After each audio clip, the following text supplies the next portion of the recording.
High, welcome back to Pranjali's kitchen. आजची रेसिपीचं नाव आहे मेथीचे थालपीठ. आपण बघणार आहोत आज मेथीचे थालपीठ. त्याला लागणारं साहित्य काय काय आहे मी ते तुम्हाला दाखवते. त्याच्या आधी प्लीज चॅनलला सबस्क्राईब, लाईक, शेअर करायला विसरू नका. तुम्हाला जर रेसिपीज आवडत असेल तर प्लीज सबस्क्राईब करा. आज आपण बनवणार आहोत मेथीचे थालपीठ. त्याच्यासाठी लागणारं साहित्य काय आहे बघा. मी मेथी धुवून कट करून घेतली आहे. नंतर त्याला लागणारं काय काय आहे साहित्य मी सांगते बघा. ही हिरवी मिरची आणि लसूण मी ग्राइंड करून घेतले. हे आहे ओवा, छोटा चमचा ओवा घेतलेला 1 चमचा. हे एक मसाल्याच्या डब्यातला 1 चमचा जिरेपूड, हे धनेपूड 1 चमचा आहे दोन्ही पण, आणि ही अर्धा चमचा हळद, आणि आपण चवीप्रमाणे मीठ टाकणार आहोत. आता त्याला लागणारं पीठ, मी कुठलं पीठ वापरते ते मी तुम्हाला सांगते. मी काय करते, 2 वाटी ज्वारीचं पीठ घेते, 1 वाटी गव्हाचं पीठ घेते आणि अर्धा वाटी बेसनचं पीठ घेते. ठीक आहे, परत सांगते बघा. 2 वाटी ह्याचं पीठ आहे, 2 वाटी ज्वारीचं पीठ, 1 वाटी गव्हाचं पीठ आणि अर्धी वाटी डाळीचं पीठ. आपण हे टाकून थालपीठं बनवणार आहोत. काही काहींकडे रेडीमेड पीठ असतं तर ते पण टाकू शकता मिक्स केलेलं, पण माझ्याकडं मी करताना नेहमी असंच करते. 2 वाटी ज्वारीचं पीठ घेते, 1 वाटी गव्हाचं पीठ घेते आणि अर्धी वाटी डाळीचं पीठ. आता मी हे सगळं टाकून मिक्स करून घेणार आहे. पहिलं मी ह्याच्यामध्ये टाकणार आहे लसूण आणि हिरवी मिरचीची कूट. ठीक आहे, मग मी थोडासा ओवा टाकणार आहे. हे बघा, ओवा थोडा क्रश करून घ्यायचा हातावर फिरून. ओवा चांगला असतो, भरपूर टाकावा, खावावा. नंतर हे बघा, जिरेपूड, धनेपूड, हळद. ठीक आहे, आता आपण टाकणार आहोत हे पीठ घेतलेलं मळण्यासाठी. ठीक आहे,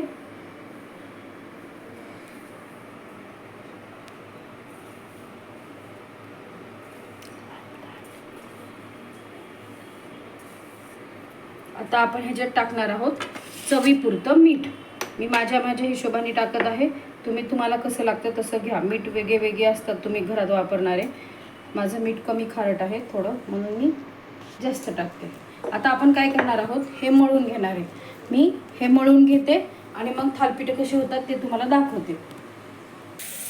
हे बघा, हे मी पीठ मळून घेतलेलं आहे. हे रुमाल घेतला ज्याच्यावर आपण थालपीठ हे करणार आहोत.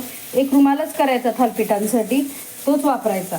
तेल भाजण्यासाठी आणि पाणी थापण्यासाठी घेतलेलं आहे. आता मी दाखवते तुम्हाला एक करून. हे बघा, पहिलं थोडंसं कपड्यावर असं पाणी टाकून घ्यायचं, एक छोटा गोळा घ्यायचा. हे बघा,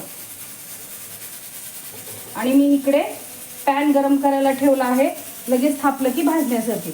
गोलाकार करून घेतलाय बघा. हाताने ह्याला मस्तपैकी थापायचं. ठीक आहे, असं बोटांनीच थापायचं.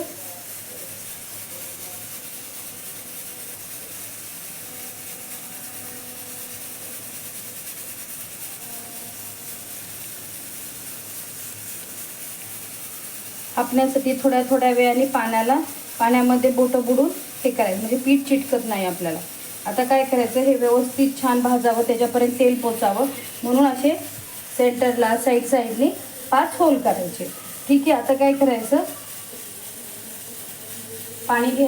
पॅनवर 1 चमचा तेल सोडायचं. ठीक आहे, पॅनवर 1 चमचा तेल सोडलेलं आहे. मी सगळीकडं तेल हे करून घेते पसरून.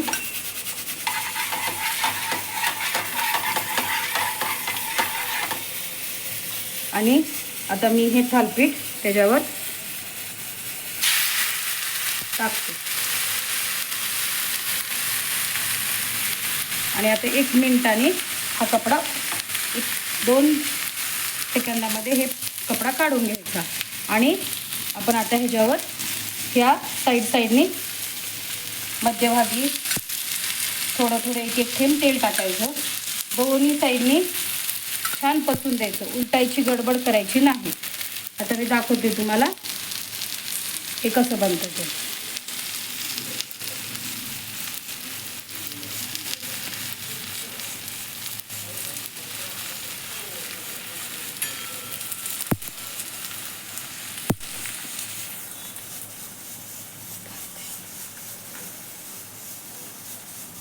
आता आपण ह्याला उलटून घेऊया. 1-2 मिनिट झालेले आहेत. हे बघा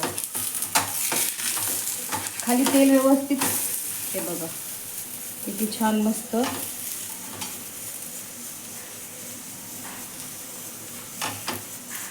असं. आता थोडंसं तेल इकडून पण टाकायचं खाली भाजण्यासाठी. मस्त कुरकुरीत भाजून घ्यायचं. थोडं तेल जास्त लागतं पण टेस्टी लागतं. आता मी हे दोन्ही साईडने भाजून घेते, मग तुम्हाला दाखवते कसं बनतं ते. हे बघा आता आपलं हे थालीपीठ दोन्ही साईडने व्यवस्थित मी भाजून घेतलेलं आहे. हे खाण्यासाठी तयार आहे. आपण ह्याला कैरीची चटणी, दही, ठेचा सोबत खाऊ शकतो.